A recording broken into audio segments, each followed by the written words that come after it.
Welcome back. It's CBO Designs, and today I am just doing a little update, I guess you could say. And I'm gonna try not to look cross-eyed because I'm not used to looking in this camera and talking, but I'm gonna pull it together, okay? And that wouldn't be me if I wasn't in the background folding and doing stuff I ain't got no business doing at the same time. Anyway, so today's video is titled "Sewing to Sell Struggles Nobody Talks About."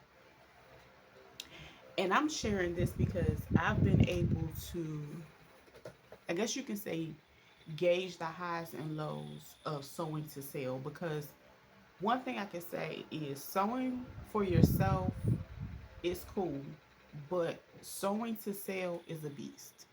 Let's be honest. Um, let's get into the realities. We have to talk about pricing. Um, when it comes to handmade, I'm looking at a few notes. If you catch me looking down, that's what's going on. The burnout, customers, and competition. So, realistically, a lot of those things play a role in any industry that you get yourself into. So, luckily, I can maneuver this one and I can come and leave it. You know what I'm saying? I know to gauge the ebbs and flows of it. You know what I'm saying? Like, and having like seasonal highs and lows and knowing how to, you know, keep going. Um, but if I had to address something, let's talk about the core issues. Let's cover those. First, the devaluing of work.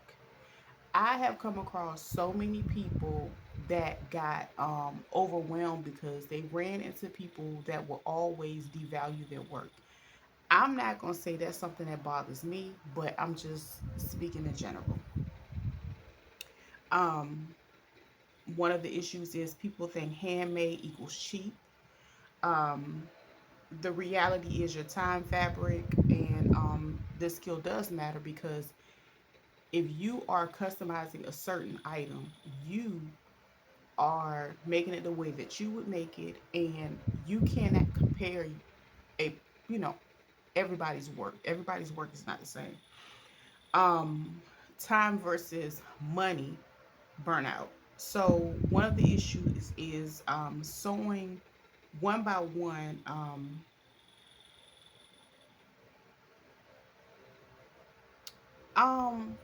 it can kind of feel like you in a sweatshop situation where you have a lot of stuff that you have to get out and you have to pump and keep going.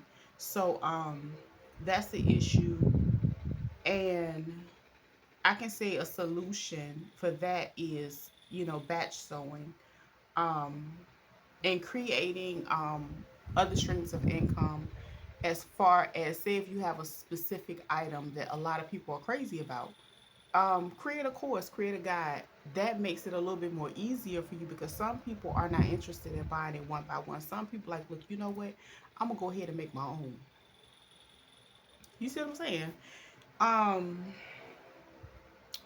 Another issue is the I you know what, I had this conversation with one of my good social media homies, Kim, and Kim has supported me for a while now.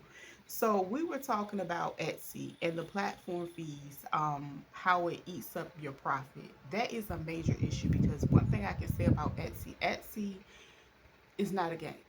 Excuse me, let me take a sip. Baby, they want their money, and they take their money first.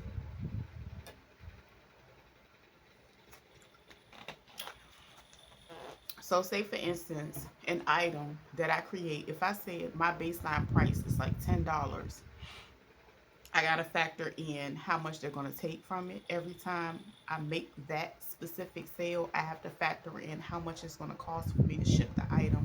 So I have to mark it up substantially than what I would really normally do. So it makes it a little bit more difficult to make it over there. Um, and of course, one of the biggest solutions you can always do is have your own website. That way you can kind of funnel that traffic over there. And yeah, you can bundle your items if possible, and just market more on different platforms. And that was another thing that I was talking to Kim about. I was talking about how I would soon spend a little bit more time with marketing and moving around to other places, but right now I can't do it right now. And I'll share a little bit about that in a minute. Um, so another issue is when people try to say, "Can you make it cheaper?" Um, no, no. Like that's another thing that I notice. You have to understand your budget and what you're creating. So, say if I take $3 to create something, I have to price it. Excuse me. I have to think about my profit. I got to think about my time, and then not only that, um, it's just a lot that you have to figure out for yourself.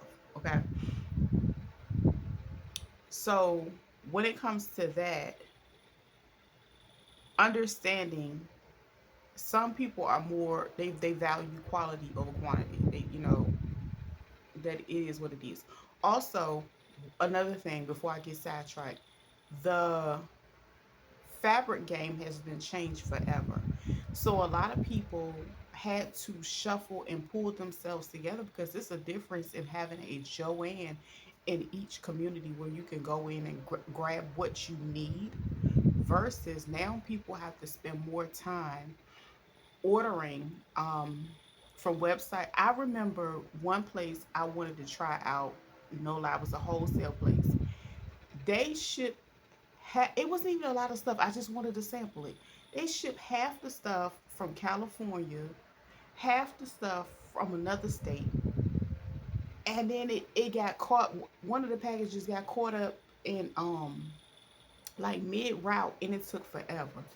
So that was like some place that I had never ordered from before, and I'm not really too crazy about ordering anymore. But those are some of the changes that have happened when you have less local stores as well. And then a lot of people have to go rely on Wally, and Wally then cut their inventory. And honestly, I don't get much from I don't get enough from Wally. It's nothing really in here that anyway. And also,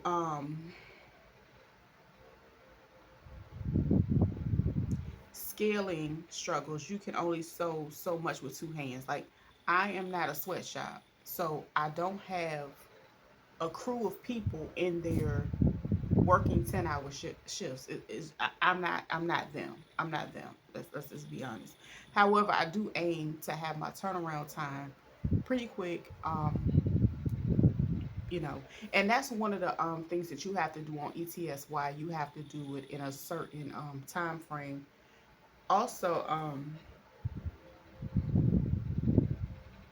copycats in competition. So, say for instance, if I had to use the bonnets for example, it's easy for another person to come in, try to duplicate it and sell it for a fraction of the cost. That's nothing I really could do about it. Uh, Excuse me. Have I had it done in the past? Absolutely. Um, One thing I can say about this time when I went on to ETSY, I ended up watermarking everything because at one point in time it was so bad that people would really literally take the exact image, pull it off, and do it again. Anyway, it's a whole thing. So it's sad because a lot of people started to use ETSY as Pinterest, and that's a whole nother ball game. So if I had to recap, what is the biggest headache when sewing to sale? Um, I think it's like getting people to understand how much time it takes in because like you're not only sewing, you're a buyer, you're all of these things. So it's totally different from you know, especially with customizations. Customizations for a lot of people will, in my opinion, be kind of scarce because people want customization, but people don't want to pay customization prices, if that makes sense. Yes. So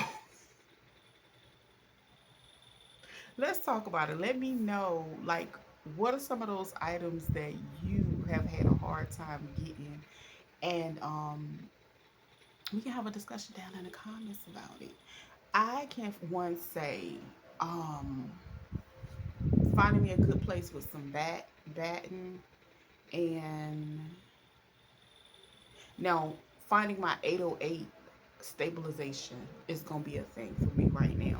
So finding somebody that's decent quality and decent price. I ain't gonna lie, like I was low key counting down the days because I got tired of them trying to sell overpriced fabric. But now that we are here, it's like,